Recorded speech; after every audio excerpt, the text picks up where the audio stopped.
السلام علیکم اسٹوڈنٹ، امید کرتی ہوں آپ سب خیریت ہوں گے۔ آج کلاس 5 میں آپ کا سبجیکٹ اردو ہے، اس میں جو چیپٹر ہے آپ کا اپنی مدد آپ۔ کریم خان گاؤں کا معمولی زمیندار تھا۔ اس کی بیوی اور 2 بچے تھے۔ اس کا بیٹا عظیم خان 10 سال کا اور بیٹی بیوی گل 8 سال کی تھی۔ وہ خوب محنت کرتا تھا اور اپنے بچوں کو شوق سے تعلیم دلاتا تھا، لیکن اچانک اس کی موت سے اس کے بیوی بچے سب بے سہارا ہو گئے، کیونکہ وہ جو کچھ کماتا تھا بیوی بچوں پر خرچ کر دیتا تھا۔ اس کی موت کے بعد گھر کا خرچ پورا کرنا اور بچوں کی تعلیم جاری رکھنا مشکل ہو گیا۔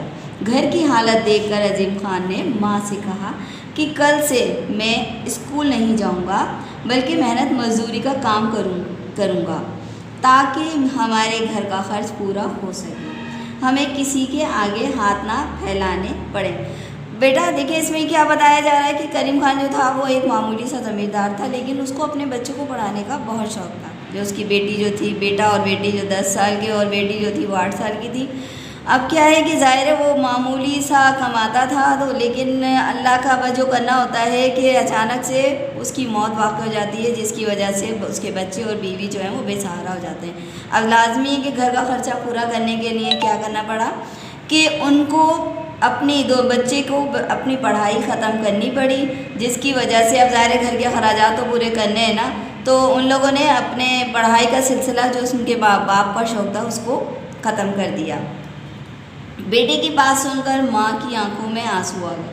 کچھ دیر خاموش رہنے کے بعد ماں نے اسے تسلی دیتے ہوئے کہا، بیٹا فکر نہ کرو، ہم سب محنت مزدوری بھی کریں گے اور تم لوگ اپنی تعلیم بھی جاری رکھو گے۔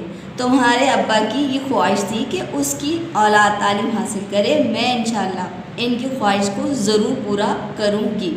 ماں نے جب بیٹے کی یہ بات سنی تو خاموش ہو گئی، اور کیونکہ وہ جانتی تھی کہ اس کے میاں کو جو ہے اپنے بچوں کو تعلیم دلانے کا بہت شوق تھا، اسی لیے اس نے بچوں کو تسلی دی اور کہا کہ ایسا نہیں کرنا، کیونکہ یہ تمہارے باپ کی خواہش تھی کہ تمہیں پڑھانا لکھانا ہے، اس لیے اس نے کہا کہ میں کوئی نہ کوئی ایسا کام ضرور کروں گی کہ جس کی وجہ سے تمہاری تعلیم جاری رہ سکے۔ عظیم خان کی ماں گھر کے خرچ اور بچوں کی تعلیم کے اخراجات پورے کرنے کے لیے گاؤں کے بڑے زمیندار کے ہاں کام کرنے لگی۔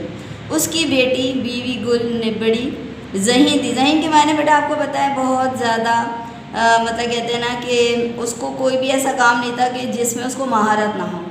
اس نے پڑھنے کے ساتھ ساتھ کپڑوں پر کشیدہ کاری کا کام سیکھنا شروع کر دیا۔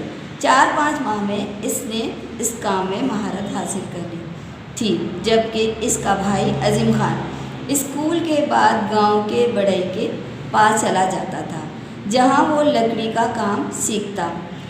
اب یہ دیکھیں بیٹا، ان لوگوں نے اپنی جو باپ کی خواہش تھی اس کو مد نظر رکھتے ہوئے ماں نے اور بیٹی نے سب نے مطلب آپس میں مل کے کوئی نہ کوئی کام شروع کر دیا۔ جیسے آپ کو میں نے بتایا کہ اس کی ماں جو ہے وہ ایک زمیندار کے یہاں کام کرنے لگی، اور اس کی بیٹی پڑھنے کے ساتھ ساتھ کپڑوں پہ مطلب پھولداری اور اس طرح کا جو کام ہوتا ہے نا، کشیدہ کاری کے معنی ہی یہی ہوتے ہیں، کرنے لگی۔ اور بیٹا جو ہے بڑے ہی کہتے ہیں جو کہ لکڑیوں کا کام کرنے والے ہوتے ہیں نا، ان کو کہتے ہیں۔ تو وہ سب تینوں نے مل کے مطلب ہمت نہیں ہاری اور اپنے کام میں مگن رہے۔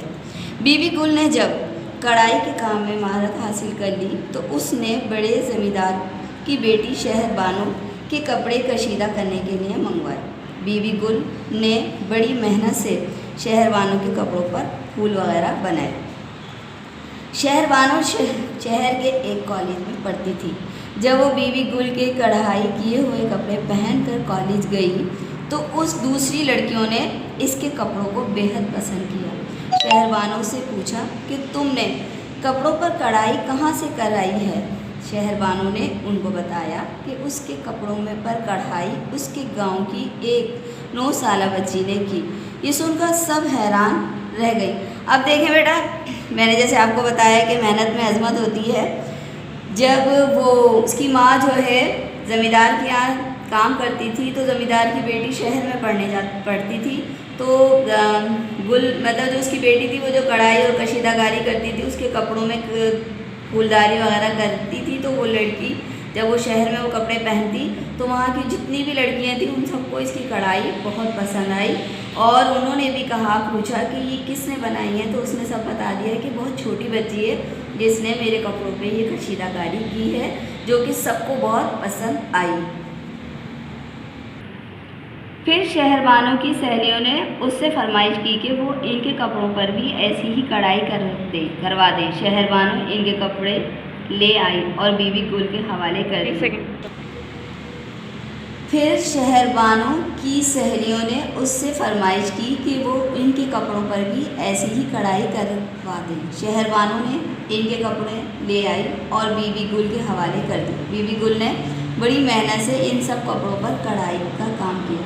लड़कियां अपने कढ़ाई किए हुए कपड़े देखकर बहुत खुश हुई। इस तरह अब बीबी गुल को थोड़े बहुत पैसे भी मिलने लगे। अब वो अपनी पढ़ाई के साथ साथ और ज़्यादा मेहनत से काम करने लगी थी। इसकी तमन्ना थी कि उसकी माँ को ज़मींदार के घर जाकर काम ना करना पड़े। इधर इसके भाई अजीम खान ने भी बढ़ई का काम सीख लिया था और वो अपने फारिग वक्त में बढ़ई के पास चला जाता, काम काज में उसकी मदद करता, बढ़ई उसे भी थोड़े बहुत पैसे दे देता। अब ये देखें, उस लड़की ने इतना काम किया, मतलब दिल लगाया, और उसके कपड़े में जो कशीदाकारी थी लड़कियों को बहुत पसंद आई, जो शहर में वो लेके गई थी शहरबानों। अब बेटी की ख्वाहिश क्या हुई कि उसकी माँ जो ज़मींदार के यहाँ काम करती है वो छोड़ दे, और उसके भाई ने भी जो बढ़ई के पास जाता था काम सीखने के लिए उसमें भी महारत हासिल करी। तो मतलब तीनों ने मिलकर अपने बाप के उस ख्वाब को पूरा करने की कोशिश की। एक रोज़ ज़मींदार की बेटी शहरबानों ने बीबी गुल को बताया कि शहर में एक नुमाइश लगने वाली है। इस नुमाइश में रखी हुई चीज़ों को देखने के लिए दूर दूर से लोग आएंगे। इस नुमाइश में दूसरी चीज़ों के अलावा कशीदाकारी के नमूने भी रखे जाएंगे। ये सुनकर बीबी गुल ने भी नुमाइश के लिए कई चीज़ें तैयार की। जब नुमाइश शुरू हुई तो बीबी गुल ने अपनी बनाई हुई चीज़ें शहरबानों के ज़रिए नुमाइश के लिए भिजवा दी। अब देखें अल्लाह ताला कितनी मदद करता है कि उस लड़की ने इतनी मेहनत की कि वो जो मतलब एग्जीबिशन जिसे कहते हैं, नुमाइश कहते हैं उर्दू में, इंग्लिश में एग्जीबिशन कहते हैं, शहर में होने वाली थी। तो उसने भी अपने जो कशीदाकारी के कपड़े थे वो तमाम चीज़ें बनवा के शहरबानों को दी, जो कि उस नुमाइश में रखी गई। नुमाइश के इख्तिताम तक बीबी गुल की तैयार करदा सब चीज़ें फ़रोख्त हो चुकी थी। इसके अलावा उसकी बनाई हुई चीज़ों को दूसरा इनाम भी मिला था। बीबी गुल और इसका भाई ये खबर सुनकर बहुत खुश हुए। उन्होंने अपनी माँ से कहा कि अब वो ज़मींदार के घर काम करना छोड़ दे। माँ ने प्यारे बच्चों की बातें सुनी और उनसे वादा किया कि वो जल्दी काम छोड़ देगी। देखें बेटा, मेहनत में कितनी अजमत है। जो कुछ उसने बनाया था, जितनी भी कपड़े उसने शहर भेजे थे, वो तमाम के तमाम उसके बिक गए। इसके अलावा उस लड़की को इनाम के तौर पर भी मिला। अब फिर क्या हुआ, दोनों बहन भाइयों ने अपनी माँ को मना किया कि वो जो ज़मींदार के घर में काम करती थी उससे उनको कहा कि जल्दी छोड़ दे। बीबी गुल ने तालीम के साथ साथ अपने घर में कशीदाकारी का छोटा सा सेंटर भी कायम कर लिया था। जब वो शाम के वक्त गांव की बच्चियों को कशीदाकारी का काम सिखाती थी, इस तरह उसको कुछ रकम भी मिल जाती थी। अब उसने अपने भाई से कहा कि वो बढ़ई का काम छोड़कर सारी तवज्जो अपनी पढ़ाई की तरफ दे। भाई ने बहन की बात मान ली। उसने खूब मेहनत से पढ़ना शुरू किया और मैट्रिक का इम्तहान अच्छे नंबरों से पास किया। ज़मींदार की कोशिश से उसे गांव के स्कूल में उस्ताद की नौकरी मिल गई। इस तरह दोनों बहन भाइयों ने किसी के सामने हाथ ना फैलाए बगैर। अब इसमें क्या बताया गया है कि देखें, उस लड़की ने इतनी तरक्की की कि एक छोटा सा सेंटर खोला जहाँ पर वो लड़कियों को बुलाती थी। वहाँ पर वो कढ़ाई बुनाई के सिखाती थी, जिससे उसको जो भी रकम मिलती वो अपने घर वाला, अपने भाई और अपनी माँ का, उसके ज़रिए उनका जो गुजर बसर हो। उसने अपने भाई को मना कर दिया कि वो पढ़ाई का काम छोड़ दे, पढ़े। उसके भाई ने बड़ी दिन रात मेहनत करके मैट्रिक का इम्तहान पास किया और ज़मींदार, जो वहाँ का ज़मींदार था, उसने उसको वहीं के किसी एक स्कूल में उसको उस्ताद की जॉब यानी नौकरी दिला दी। इसका मोरल आपको बता देती हूँ कि देखें, मेहनत में अज़मत है। अगर इंसान दिल और जस्तजू से काम करता है तो अल्लाह ताला उसका साथ देता है और नाउमीदी कुफ्र होती है। और ये बात हकीकत है कि अगर हम इरादा करें कि हमें अपने माँ बाप की ख्वाहिशात को पूरा करना है, उसके लिए हमें मिलकर काम करना होगा। और जब हम मिलकर काम करेंगे तो हमेशा कामयाब होंगे, जैसे इस चैप्टर में बताया गया है। तो उम्मीद करती हूँ बेटा आप सबको ये चैप्टर अच्छे से समझ आ गया होगा और आप भी इसे अच्छे से करने की कोशिश करेंगे। ओके, अल्लाह हाफ़िज़।